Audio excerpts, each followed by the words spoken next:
Sahana Vavasu Sahanau Bhunaktu Sahaviryam Karavavahe Tejasvinavadhitamastu Ma Vidvishavahai. Om Shanti Shanti Shanti.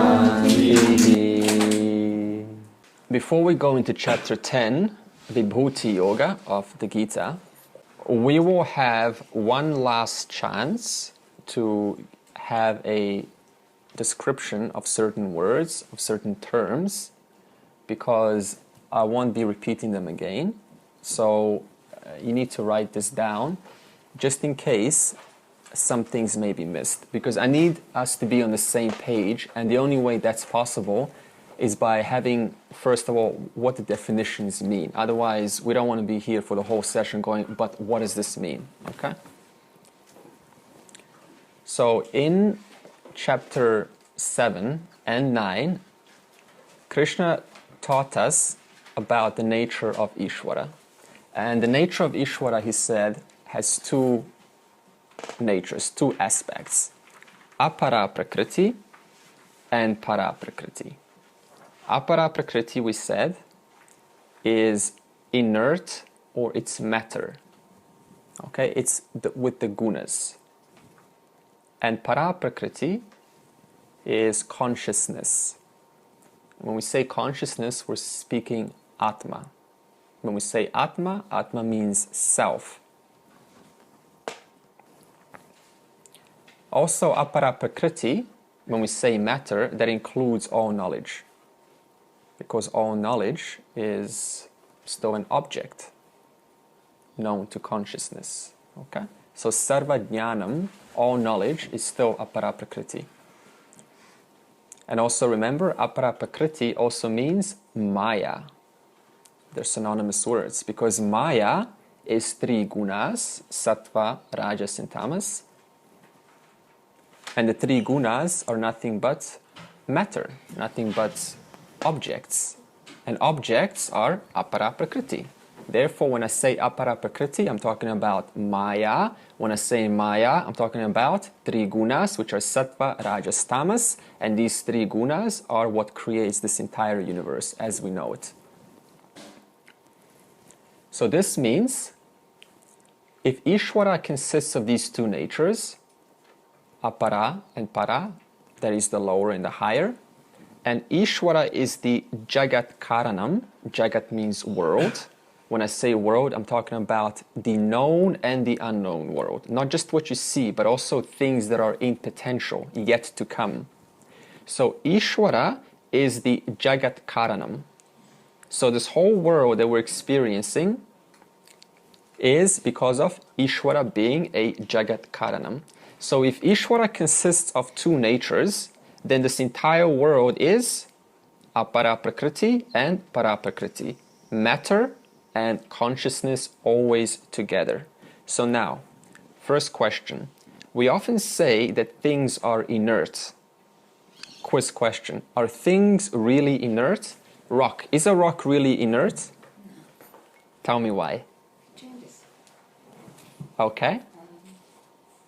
Okay, any more? That's good. That's started. What else can we say that the rock is not actually inert? Good. Okay. So rock is made up of what? Different molecules, different atoms, okay, different components. And those components are intelligently put together by what? Ishwara. And the truth of Ishwara is Nirgunam, Brahman. In other words, wherever there is knowledge, because of that knowledge which puts components together, you cannot say that anything in this world is inert, because apara and para are never apart. So therefore you have to separate the words between consciousness and sentiency. The rock is not sentient, we understand that. Why is the rock not sentient? Because a rock does not have a sukshma sharira, a subtle body. We have a sukshma sharira, we have prana, a rock does not. But both the rock is pervaded or is of the nature of para prakriti, and apara prakriti, and so is the human being also of the same nature. Thus, everything in this universe is conscious. So we cannot say, oh, a rock is inert, or things are inert and we're conscious. It doesn't work like that. You need to separate consciousness from sentiency. So would that mean a plant could be, in Vedantic terms, would be considered a sentient being because it has sensory perception? I said that anything has a sukshma sharira, a subtle body, is qualified as sentient. Does a plant have a sukshma sharira? Yes. Does an animal have a sukshma sharira? Yes. So plants are indeed conscious and they're also sentient. You can prove this, or you can see an example with a Venus flytrap. They've done some experiments with plants to see how plants indeed respond to music or even to certain environments. Yeah. Okay. Now, commonalities, next point. Commonalities between para prakriti and apara prakriti. So this means what is the same? Both are beginningless. Both are already in their maximum state. That means you can't have more consciousness and you can't have more matter. How many times have you ever heard someone say, or maybe yourself, I am becoming more aware? Yeah? What's incorrect about that statement? I am becoming more aware. No. Consciousness cannot become more. Consciousness already is. Now, what people really mean when they say that is in reference to my ignorance being removed by my exposure to knowledge, it seems now that my mind is capturing more information. And on the basis of capturing more knowledge, it seems like I'm more aware of more knowledge. But it's still very limited knowledge, isn't it? It's still not sarvajnanam knowledge. So when a person says I'm becoming more aware, all they're saying is my mind has captured more information which I have removed by my exposure to knowledge. And on the basis of that, it seems like I'm more aware.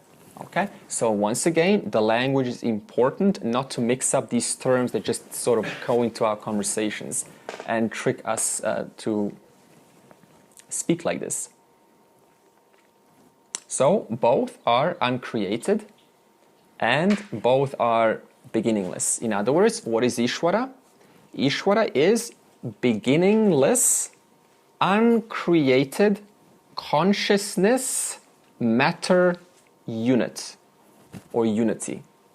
Consciousness, matter, mixture, which is beginningless and uncreated. Next point. What are the differences between para and apara prakriti? First of all, para prakriti, if you put a table, para prakriti is not subject to change. And therefore it is nirvikara. Nirvikara. Whereas apara prakriti is constantly in a state of flux, that is creation, sustenance and destruction. This is what we call change, because change is nothing but these three put together. In other words, para prakriti is nirvikara, apara is savikara. Savikara with changes. Okay, para prakriti is free from absolutely all properties and attributes. There is nothing we can give it. We can't define it. Because to define it is to give it an attribute. Therefore, it is nirgunam, without any gunas. We already established that because of the gunas, this world is, including the descriptions we use to describe this world, is made of the gunas. Whereas apara prakriti is made up of infinite variations of attributes and properties, constantly modifying in different combinations and permutations. Thus we call saguna. Para prakriti is satyam. That means independent ultimate reality, Brahman. Apara prakriti is mithya, which means it is dependent on satyam for its existence. The last one, Paraprakriti, is conscious. That means it's consciousness. Chetana Tattvam. Chetana means conscious. Tattvam means reality. It is a conscious reality. Whereas Aparaprakriti is inert. Therefore, Achetana Tattvam. Now, you can see how we're only making a distinction between conscious and not conscious, whereas because they're always together, you can't really say that anything is not conscious. Understand? So that's how we first split, and then you understand, well, now I know, now I can bring them together, and thus I understand everything is alive. So when we say Ishwara, we're talking about a mixture or a combination of changeless and changing. We're talking about dependent and independent. We're talking about attributeless and attributeful. We're talking about conscious and inert when we say Ishwara. Now, next point. Ishwara as Jagat Karanam, as the creator, as the manifester, as the cause of the universe. So Ishwara as the Jagat Karanam has 3 stages. It's important to know these 3 stages so that we don't get confused when people talk about different things. You need to know, put things in the right place. Otherwise, if you hear some guru talking about stage 1 and you're at stage 3, what's going to happen? There's going to be confusion. And you're going to say, well, you know, this is not my understanding, but they're talking stage 1. So we need to know exactly what is stage 1, stage 2, and stage 3. Stage 1 of understanding Ishwara. So this is what we all go through when we begin our journey. Ishwara is a creator. Just like a carpenter creates pieces of furniture, or a goldsmith creates ornaments. Okay, so this means the creator is apart from creation. So this means 2. This means God is perfect, Ishwara is perfect, and the world is not perfect. Ishwara is pure, and the world is impure. So this leads to certain sadhanas to always be glorifying Lord and to dismiss the world, which is fine because it's all leading to stage 2. So in stage 1, we're still at stage 1, Ishwara equals Nimitta Karanam. Nimitta Karanam means intelligent, efficient cause. In other words, just like a goldsmith is an intelligent cause of the ornaments. The carpenter is the Nimitta Karanam of the things which the carpenter creates. So in other words, stage 1 is where the Shishya or the Bhakta assumes that Ishwara is some intelligent person, some intelligent Purusha at some location, at some place. God's there, we're here. Stage 1. Okay, now stage 2. After having participated in stage 1 for some years or maybe lifetimes, the person's mind will become a little bit more mature. And they will start to question their beliefs, which are from stage 1. And the question will be regarding 2 primary doubts. First doubt will be, how can Lord be located?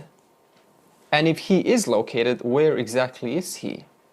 So, how can an infinite Lord be located at some place? That's the first doubt. And the second doubt is, well, where does Lord get his materials from? Like, where does he get the matter from? So now the student starts to question the logic of thinking that Lord is over there. So if Lord's getting materials, then obviously there has to be another Lord, the material provider. So now inconsistencies start to form.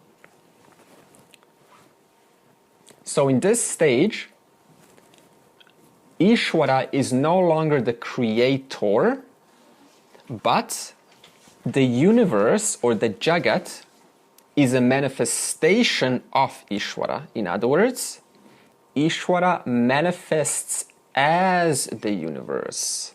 See the difference? Stage 1. Ishwara creates the universe. Now, Ishwara manifests as the universe. What do I mean by this? For example, suppose we have a chopping board made out of wood, a table made out of wood, a pencil made out of wood, a desk made out of wood. So in other words, the wood itself, the content of all of these forms manifests as the forms. In other words, they are not apart. In other words, wherever there is wood, that's exactly where there is form. So thus, stage 2 is what we call Vishvarupa Bhakti. In other words, I'm now worshipping Lord as everything in the universe, because He is the one which manifests as everything that I experience. He is in my spouse, He is in my hands, He is in the very pencil that I'm writing, He is in the birds, He is in all people that I see, He is in every emotion that I experience. There is no place where He is not. This is stage 2.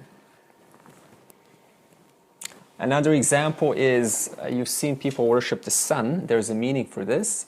So now, the sun is no longer seen as God's creation. This was stage 1. What is the sun now? The sun is a manifestation of Ishwara. And what does this cause? Bhakti. That's why some people worship the sun. And also the sun is a deity, a presiding deity for vision, internal vision. So those who worship the sun usually have very clear minds. They can purify their minds. Just like the moon, the Chandraha, is a presiding deity of emotions. That's why when it's full moon, what happens to our emotions? Yeah, they change, right? So in other words, and what happens to the sun? If you look at the sun, you experience clarity. Therefore, the sun is a presiding deity of intelligence, of brightness, of clarity. Thus, those who worship the sun benefit greatly because it actually does provide genuine benefits.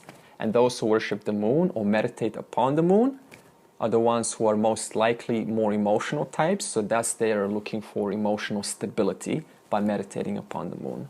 Okay? The point is, both of them are manifestations of Ishwara. So now one should understand, it's not just, oh, why are you praying to a bunch of atoms? They're not atoms. It is actually a manifestation of Lord, whose nature is para and apara prakriti, which are never separate. That's stage 2. Some of the benefits of stage 2 is, or what should happen is, the world is divine. Before it wasn't divine, now the world is divine. So a lot of bhakti starts to develop in stage 2. Because you open your eyes, where is Lord not? Tell me. So this means a genuine behavioral change should be a sort of cheerful predisposition, a cheerful devotion towards everything. Right? Now things are not so meaningless. They're not just rubbish or trash or something to put aside. Everything is a manifestation of Lord. Stage 2 is between chapter 7 to 12 of the Gita. That's where we are in now. We are in stage 2, just so you know. Now, stage 3. This is the last stage that will be between chapter 13 and 18. In stage 1, Ishwara created the world. Stage 2, Ishwara manifests as the world. Stage 3, Ishwara neither creates, neither manifests. Again, see how we cancel out every stage? So first stage, Ishwara created the world. Second stage, no, Ishwara does not create the world. Ishwara manifests as the world. Stage 3, no, Ishwara doesn't create the world, doesn't manifest as the world, but appears as the world. Why? Because to say that it creates or manifests as the world means what? Change. The Adhisthana, the substratum, Brahman, is nirgunam, nirvikara. In other words, the pot, suppose the pot is the world, This whole world is made out of different forms. One of the forms is called a pot. Now the entire pot is pervaded, or the truth of this pot is the clay alone. In other words, the clay is not contaminated, it is not sullied by the potness. So from the standpoint of forms, we give this name like Lloyd, right? Or we give this name like a car, or we give this name like Dharma or Adharma, or any name we want to give from the standpoint of form. But the content of every form, the truth of every form, including the truth of every smile and every opposite of smile, is consciousness alone. In other words, this world is only an appearance of the one truth, which is Brahman, which is awareness. There is nothing but consciousness, and that is all there is to this entire creation. Appearing how? Through Maya Shakti, which we will speak about soon. Furthermore, stage 3, to appreciate the world as unreal or as an appearance requires actually a lot of intellectual maturity. Because if there is no maturity, then the person will take this idea and they will take it literally as an intellectual fact. And they will carry it around and say, well, the world is pervaded by the one same content, and that content I am, but there's no depth to that statement. So this is a maturity, a growing maturity. Now, getting back to chapter 10, Krishna is now going to point out in chapter 10 that no world is apart from me. Whenever I say me from today, it will always point to Ishwara. So Krishna says, all of the glories in this world, all of the beauty that we appreciate, that is worth living, does not belong to you at all.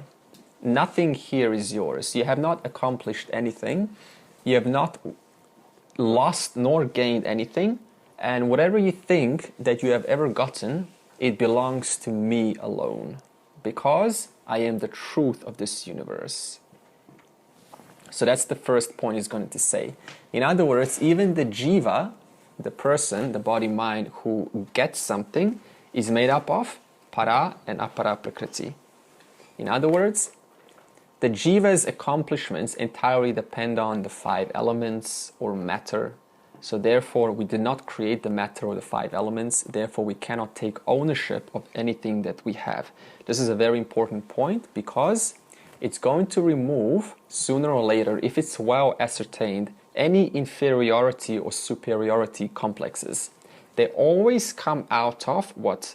A sense of pride for having accomplished something by myself.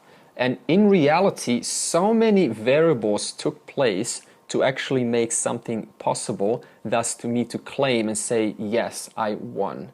For example, just to get to the work, right? The road had to be well prepared. So there's a worker who maintained that road, thus I only arrived to work because of the safe road. So many variables that are helping us to get what we need. And also, jealousy should go away, or any kind of, well, that's also included in the complexes, isn't it? See, before we say, well, they're bright or they're super at what they do, but I'm not. So this is because I see them as apart from myself. Whereas now, if I understand that all glories, including mine and yours and everyone's, belongs to Ishwara alone, and the truth of Ishwara is one and the same for all. That means there's one self pervading all jivas, then what is there to take ownership of? What is there to look up or down upon someone? Because it is not theirs, it is not mine, nothing here is ours. Okay, that's the first benefit. Now we will talk more about benefits. For now, we will start chapter 10 intro, a little bit more. And before we start the intro, I'm going to give a quick timeline of all of the chapters starting with chapter 1. Very quick timeline. So you can connect the dots, where we are going, and where we were. Okay. Chapter 1 to 6 talks about Tvam. So if you take the Mahavakya, Tat Tvamasi, that you.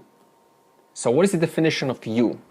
So chapter 1 to 6 reveals the definition of you. How so? Okay. Chapter 1. Arjuna was in sorrow. That's how it all starts.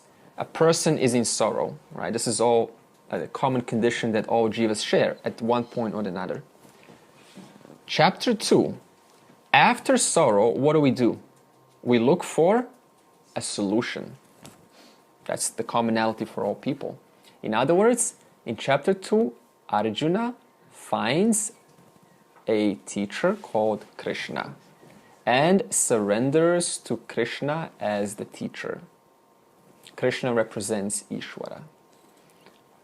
Because Arjuna needed a solution and he didn't know what to do. Therefore, he sought refuge in Krishna. And Krishna, what does he teach? Atma Svarupa. Right from chapter 2, the highest knowledge is revealed. Atma Svarupa. Chapter 3, Karma Yoga. Karma Yoga is a lifelong practice because it has so many aspects to it. The main aspect to Karma Yoga goes like this. Apply the right aptitude with the right attitude. Now, what is aptitude? Your inherent skill. What are you inherently good at? What do you find natural, easy, that others find hard? What is it that you flow with? What is it that you get along with? What is it that you enjoy and you would not be doing anything other than what you're doing? How do you know what your aptitude is? The answer is through the composition of the guna. What do we say right from the beginning? The universe is para and apara prakriti. What is apara prakriti? Made up of 3 gunas. Thus, every single jiva is a mixture of these 3 gunas. Accountants, for example, have more sattva. Sports people have more rajas. So now, suppose an accountant who is highly sattvic starts to do motocross racing. Is that going to work for the accountant? It will, however, it's going to be a very mediocre job because his or her composition is not designed for rajasic activities. Whereas if a highly dynamic person, let's say someone who likes to be out there, a politician, and they try to suppose to be a philosopher, they will miserably fail because their guna composition is dominantly rajasic and a philosopher's composition is sattvic. Thus, what I say, aptitude has to be exactly matching according to your guna composition. If it's not, then the job will be frustrating. The person will think about changing or doing something else. And even if they do it good, there will be constant tension while performing that job.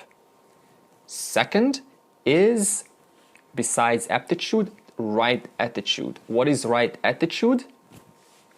I'm only ever working here for the truth of this world, Jagat Karanam, which is Ishwara. Therefore, if I think I'm working for my kids or my spouse or my boss, that's fine. That's a Vyavaharika world. That is true. But the truth of the entire world is Ishwara. Thus, who am I and what is the truth of Ishwara? Brahman.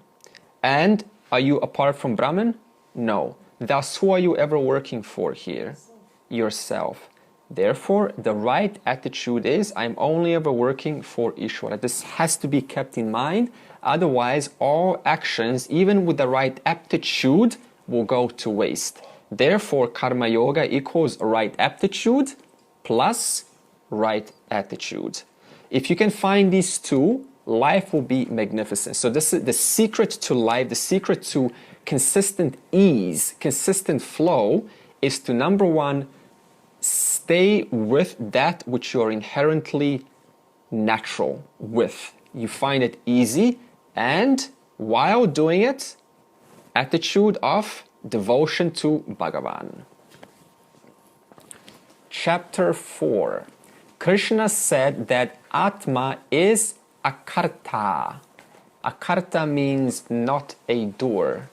The doer belongs to the cause-effect relationship, the laws of karma, which is apara prakriti, while Atma is awareness in whose presence this world is created, sustained, and destroyed. Therefore, Atma is not a doer. So here, Arjuna realizes that the doer is anatma, which is the body, mind, intellect, mithya, whereas I am satyam. Chapter 5, we spoke about Jiva's true renunciation. What is true renunciation? Chapter 6, contemplating on the contemplator. Instead of now contemplating on things that are out there, where is the contemplation? On that one who is contemplating. Therefore, the attention goes to the very person who is contemplating about contemplation. So therefore, contemplating about the very person who is contemplating. Chapter 7 to 12, so that was chapter 1 to 6. Now 7 to 12. This is the tat part, tat tvamasi, that.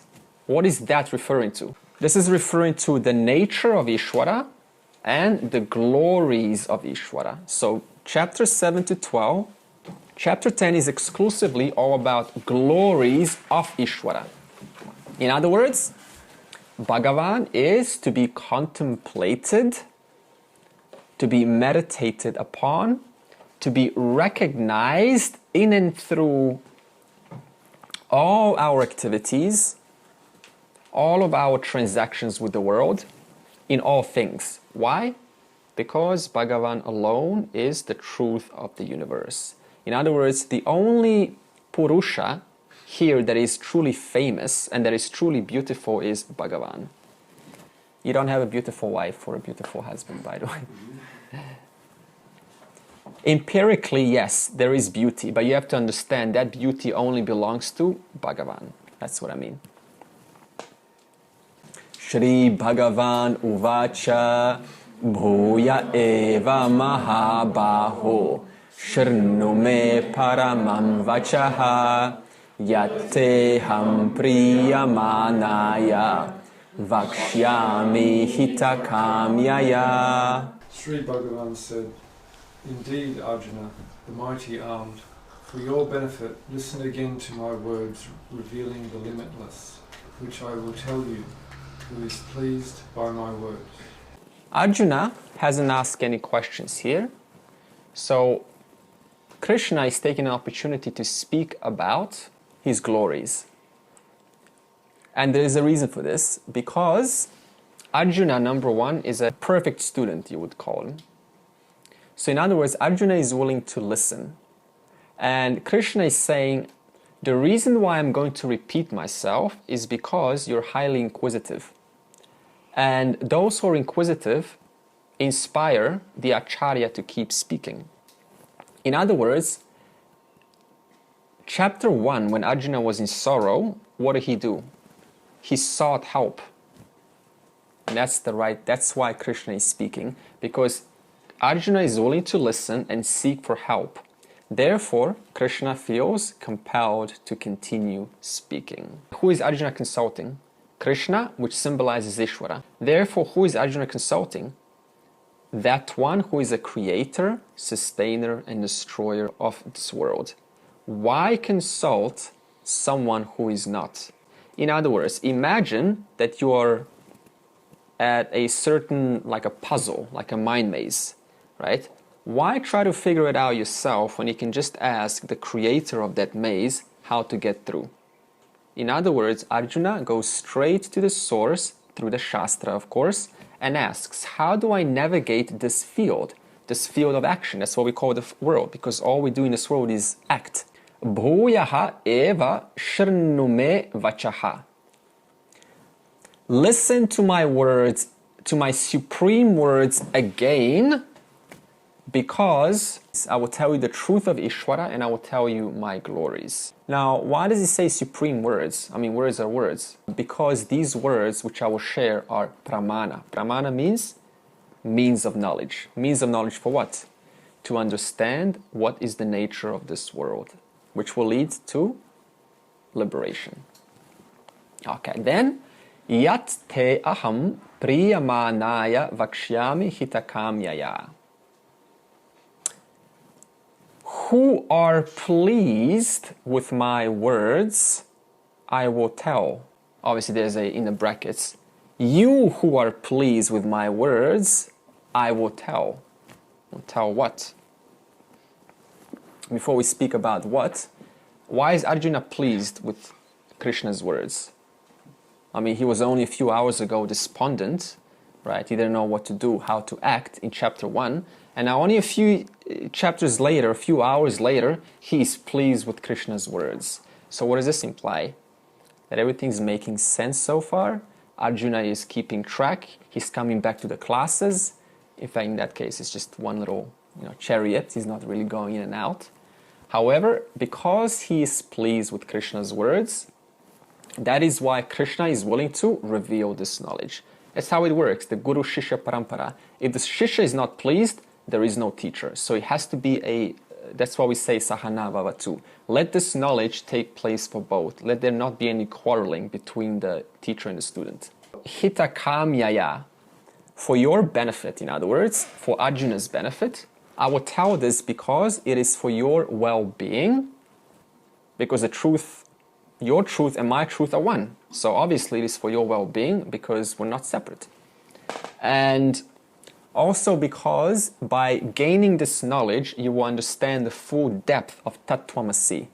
If you don't know the full meaning, the connecting, what is that and Tvam, how is you, how am I and Ishwara, how is it the same, then this knowledge will only be partial. So for that reason, listen, so that there's no errors in the equation of Tattvamasi. And how will this benefit? By recognizing the glories of Ishwara, how will this benefit you?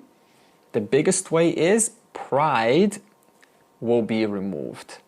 Now what is pride? A result of ahankara. Ahankara is that principle which causes individuality. I am separate from Ishwara. I am different from you. As long as there is pride, then the entire text fails, because there's always a person that is standing apart and claiming this knowledge as mine.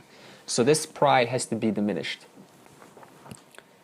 In fact, this pride or this ahankara is the only principle that is standing between Ishwara and the individual. That's it. There's nothing else. It's just one little component which we call ahankara, which is a bhokta and a karta, a doer and an enjoyer, because of which we think that we are, that I'm separate from you. That's it.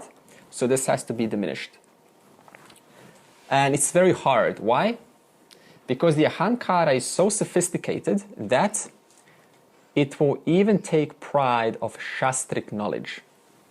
Even when he gains shastra, he goes, I am special. I found the shastra. Everyone else hasn't. So I'm special. I must be very lucky. So this is again pride. And how do you diminish pride? Through knowledge. In other words, I have to disassociate the I from ahankara to true self. And what's the second way to deflate or to negate ahankara? We spoke about it. Karma Yoga. Karma Yoga, which is not taking any ownership of anything that comes to me. All of the glories, all of the accomplishments, all the successes are not mine. Immediately give it back to the original author. Even the ability to cook a good dish, and when you get those thank yous for whatever reason, remember, it is not because of me. Because every time there's a ownership, then it reinforces the ahankara, thus reinforces my separation from the world. So that's how easy we can get tricked by taking ownership. And what does this lead to? It leads to clarity of thinking. So when ahankara goes, the person becomes very sensitive to the environment, which translates to clarity of thinking. And there is no greater human accomplishment than having clarity of thought. Now, what does clarity, quote, feel like, if you were to ask? Okay, let's do the opposite. What is lack of clarity feel like in the world? Every moment without clarity is like, say, 25 times 6. The next moment is 38 divided by 2.5. The next moment is 2,300 minus 368. So every moment is hard. Every moment has this sort of tension. I don't want to do this, but I have to do it. But what is clarity like?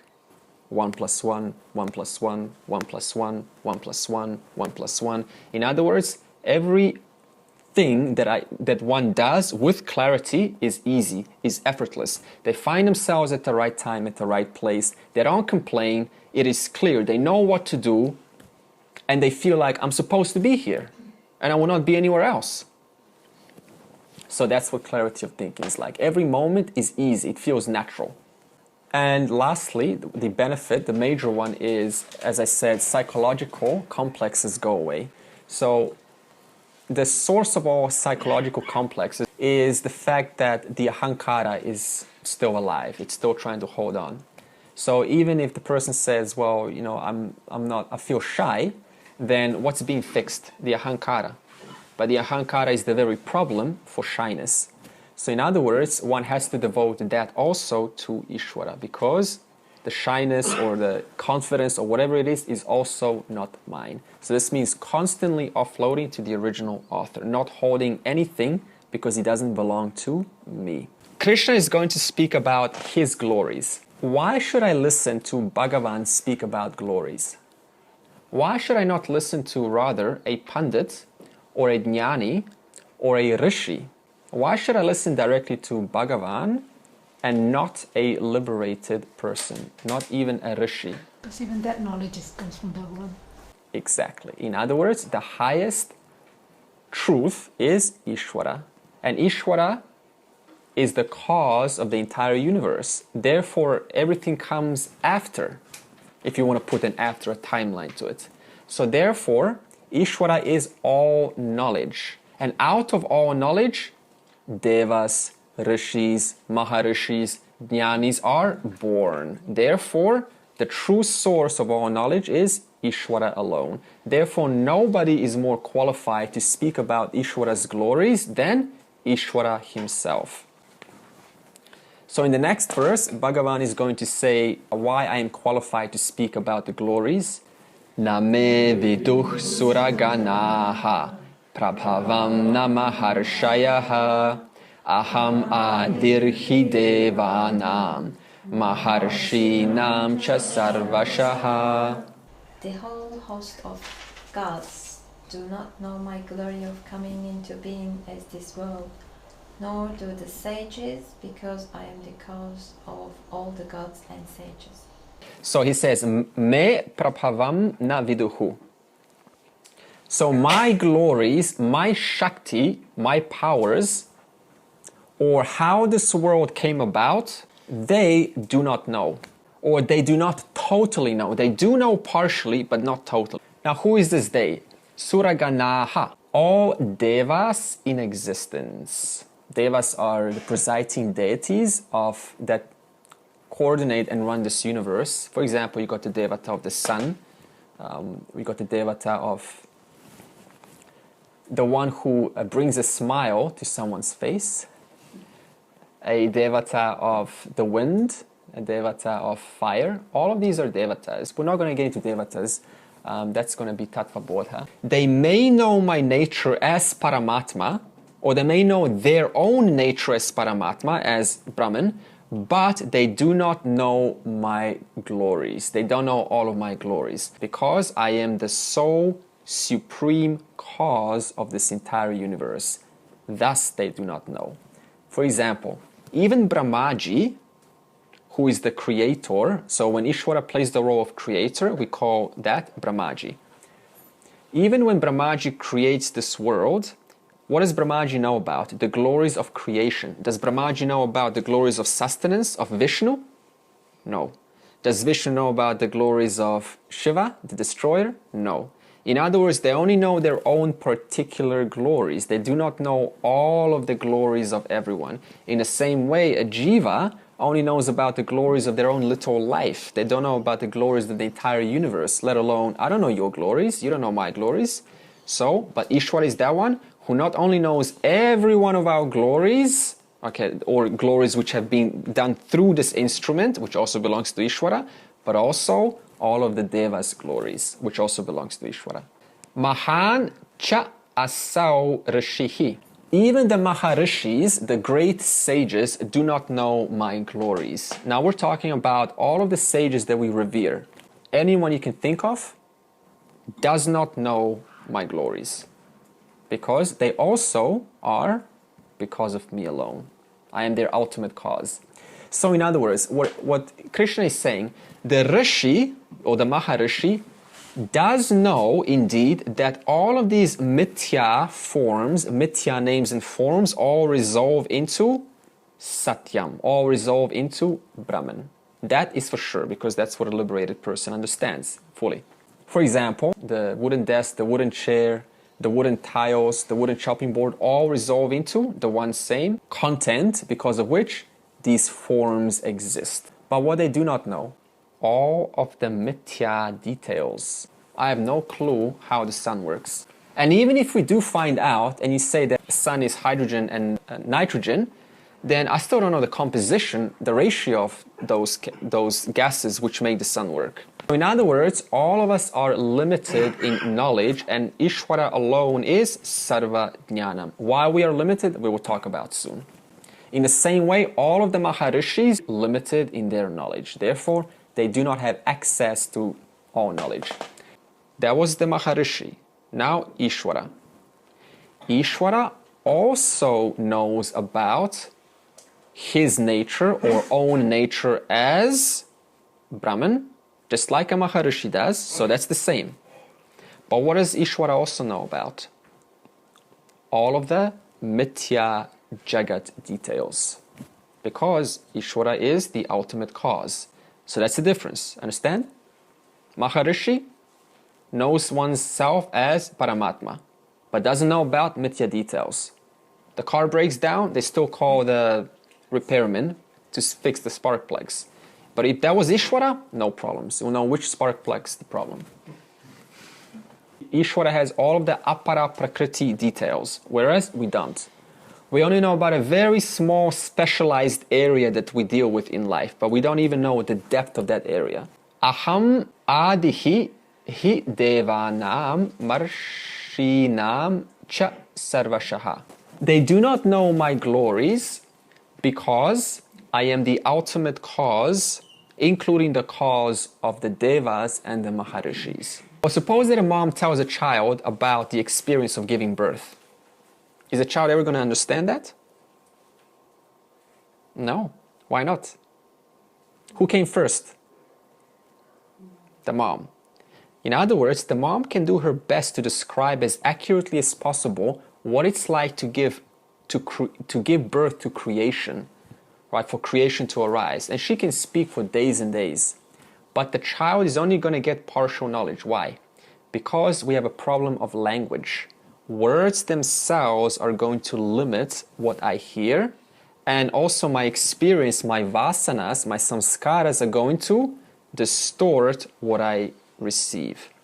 So in that same way, there is nothing that can understand the cause better than the cause can understand itself.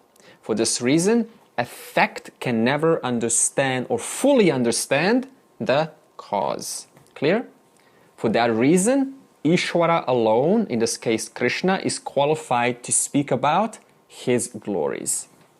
So what is Bhagavan? Nimitta Karanam and Upadana Karanam. What is Upadana Karanam? Material cause. Because Ishwara is nimitta karanam and upadana karanam, he himself is thus qualified to speak about nimitta karanam and upadana karanam, because everything else comes out of nimitta karanam and upadana karanam. In chapter 10, Krishna finally reveals himself outright, directly, and proclaims, I am Ishwara. So in other words, all of these chapters, Arjuna did not know who Krishna was. Arjuna thought he's my friend, he's very smart, right? He's a divine person, but he did not fully grasp the totality of Krishna's true identity. So finally Krishna says, I am Ishwara. Now a lot of doubts are going to come up. Krishna said, I am all knowledge and I'm going to tell you everything. I know all of the details about Mithya. Who is Krishna? A person, a body, mind, intellect. In other words, Krishna is what's called a pramata. Pramata means knower. What does pramata consist of? Ahankara, karta, and bhokta, the doer and the enjoyer. So when I say pramata, right now you're writing this down because you're a pramata of my instruction. You understand? So you are a knower. So in other words, we have how many knowers here? Okay, however many knowers. So Krishna is also a pramata in the aspect of a body-mind complex. And yet, one pramata is claiming, I am sarva jnanam, I am all knowledge. How can that be? You see the contradiction there? How can a limited person with a limited words, right, with limited mind, with limited experience, say that I have all knowledge? So that's the doubt. Is that clear? So what makes Krishna special in the respect to answer Ishwara's glories better than a Maharishi or a Jnani?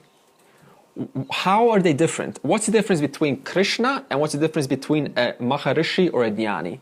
Okay, so we have to establish this difference. Ishwara, lower nature, is apara prakriti. Remember? When I say apara, I'm talking about Maya. So apara prakriti or Maya is an upadhi for Ishwara. Now you're going to say, what is an upadhi? Upadhi means that which as though lends its existence to something else. What do I mean by this before you write down? A red dye, you put it in water. The pure water becomes red. In other words, the redness has as though lended its existence to the water. But has it actually modified the H2 and O1? No. In other words, the constituents of water remain completely the same before and after, but due to the circumstances of the red dye upadhi, it seems as though it has inherited the attributes of redness. And the redness has as though lended its attributes to the water.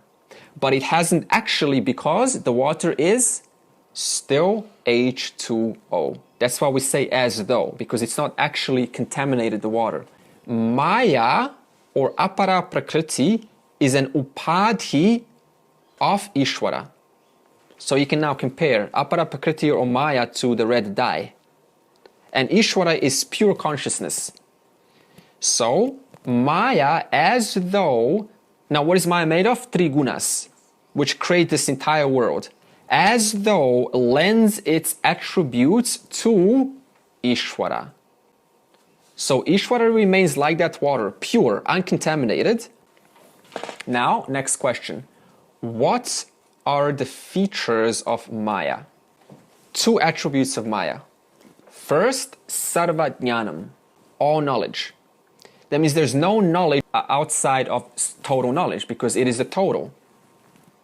And the second is Maya has a Shakti power called Avarana Shakti is a concealing power made possible through Tama Guna.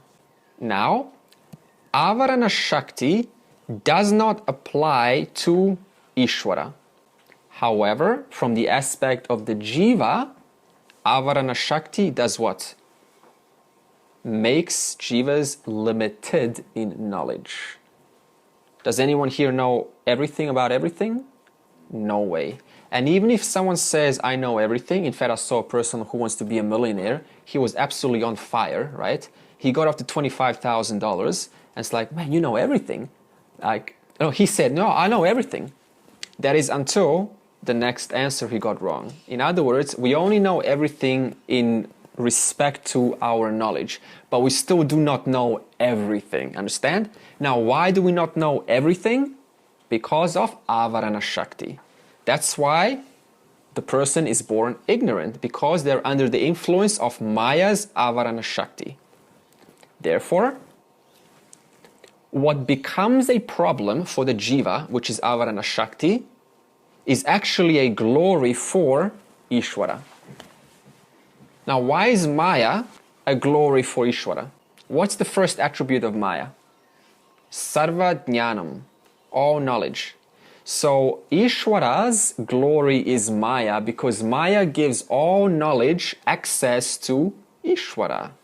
Whereas when Maya is operating and creating this world, because of its Avarana Shakti, us Jivas are under the influence of ignorance. And that ignorance does not touch Ishwara. Now, let's get back to the question. Remember what a Jiva is, under the influence of Avarana Shakti. So does that not make Krishna also under the influence of Avarana Shakti? Right? Because we said anything that is created, all the Jivas, all the body-mind complexes have Avarana Shakti, which means they cannot know everything, and yet Krishna is saying what?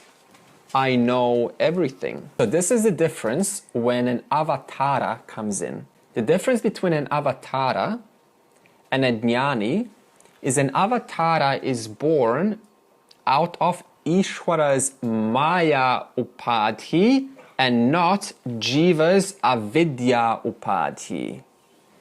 Why is a Jiva born? Because of ignorance. Why is an avatara born? According to Ishwara's will.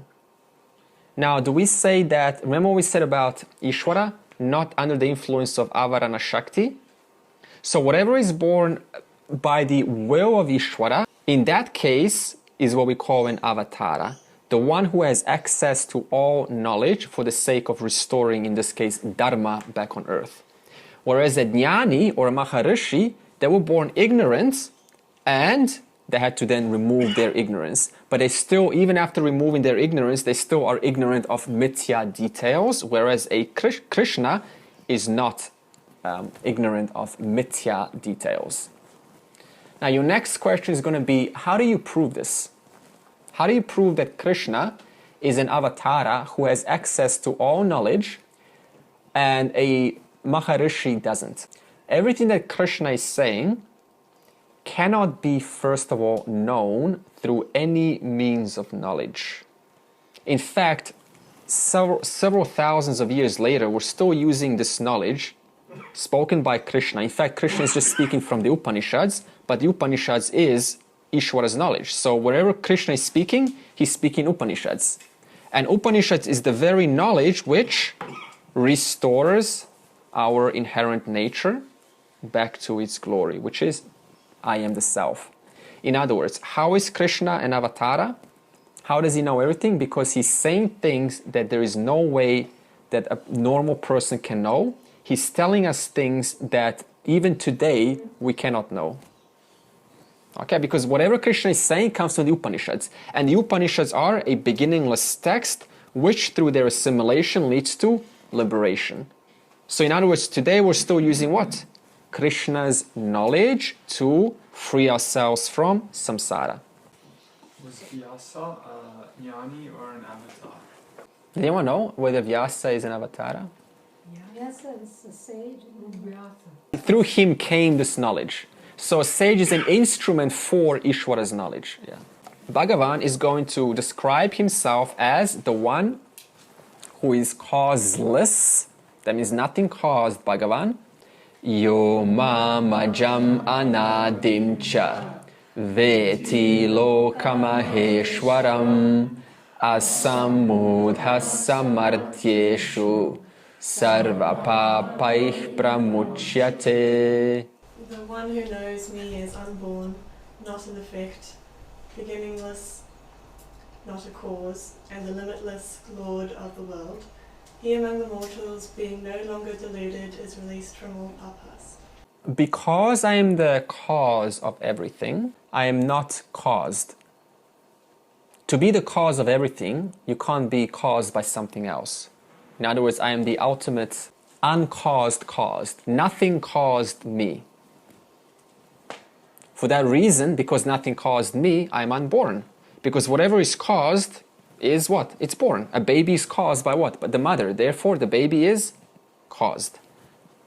So Ishwara is the final parent. There's no parent before Ishwara.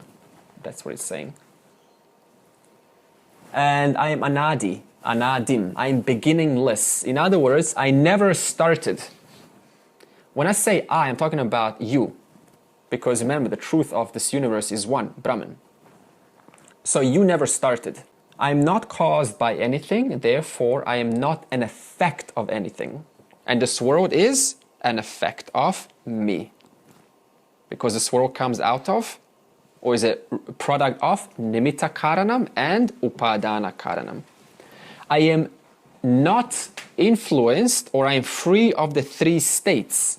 I'm free of the waking state, I am free of the dream state, I am free of the deep sleep. I am free of all three states. I am free of the three worlds. I am free of the causal world, free of the subtle world. I am free of the physical world. I am the adhisthana of the three worlds and the three states. Adhisthana means substratum. I am that in whose presence the three states arise, are sustained, and are dissolved into.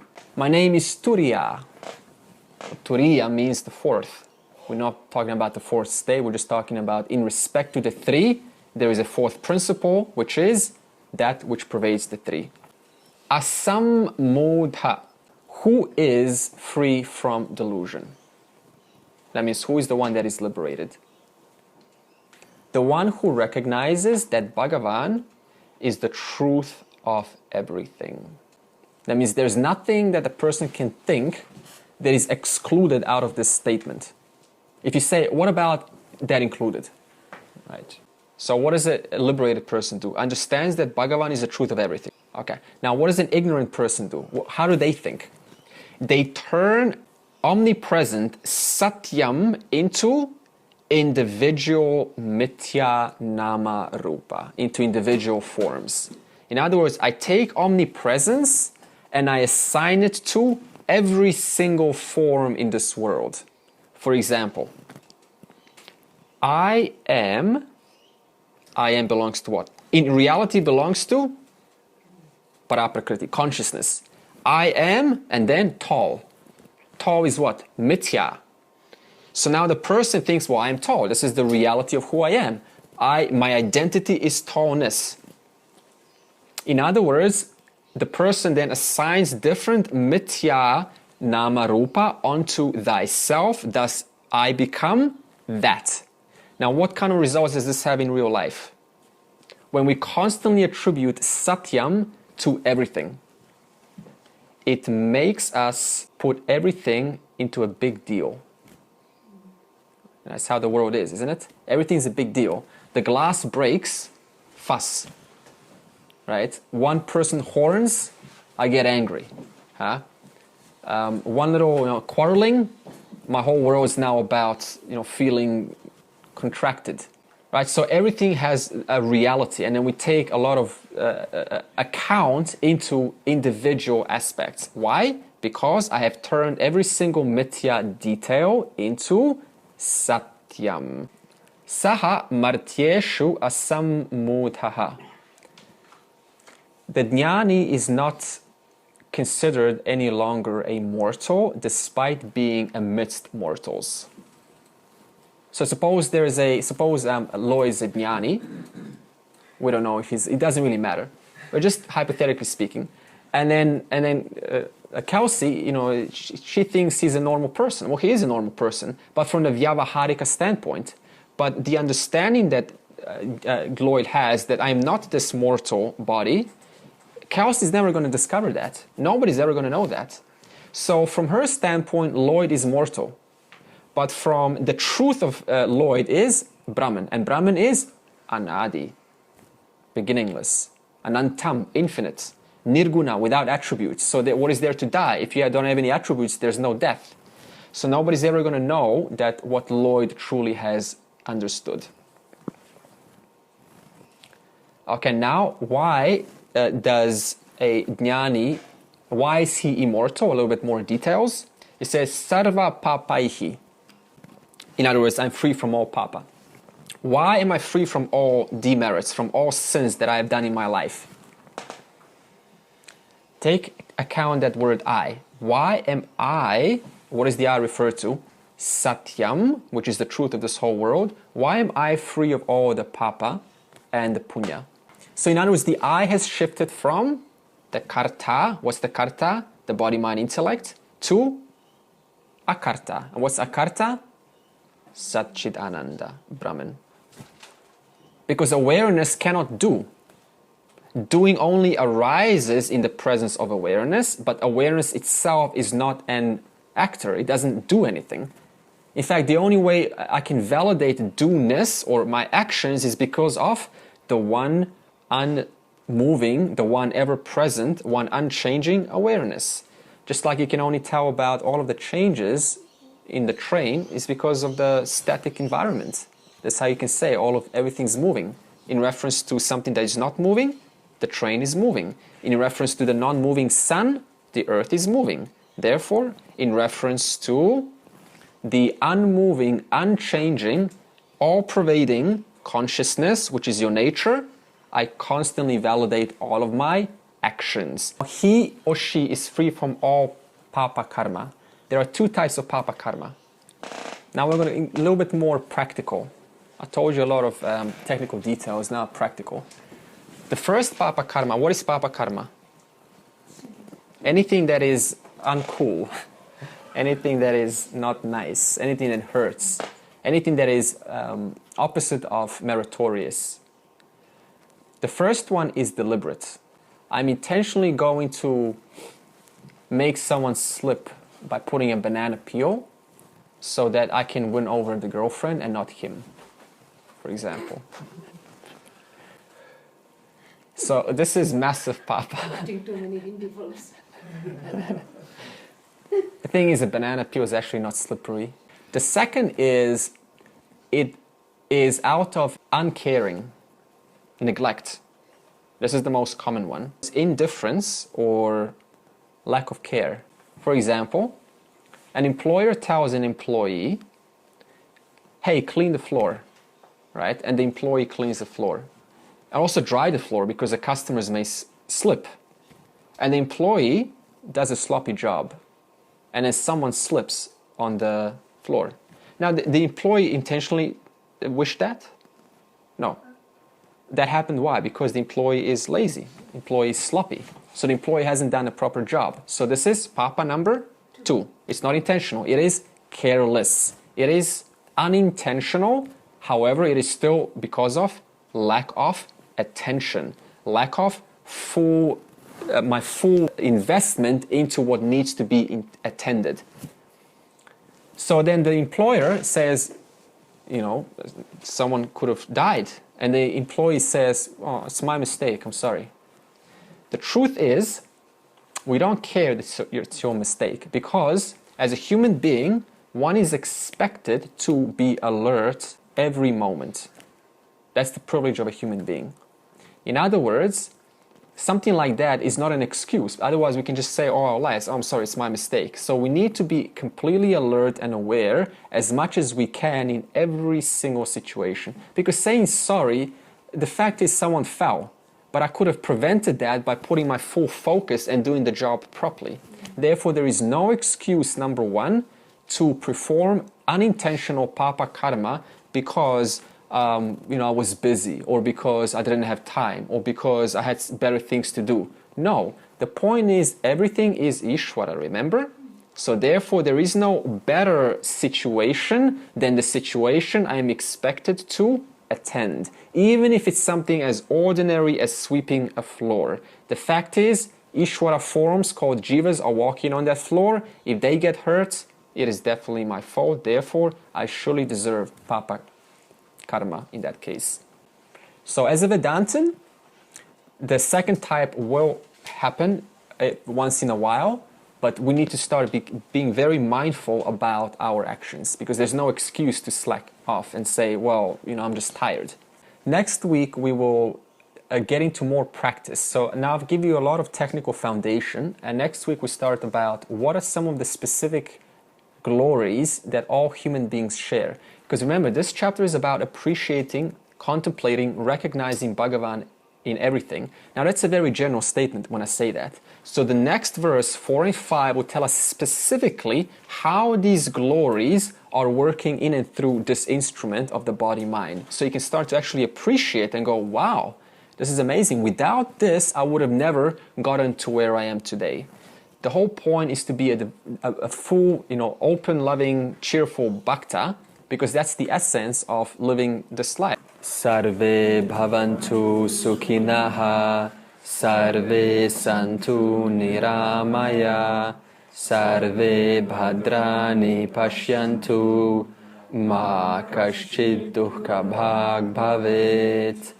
Om Shanti Shanti Shanti.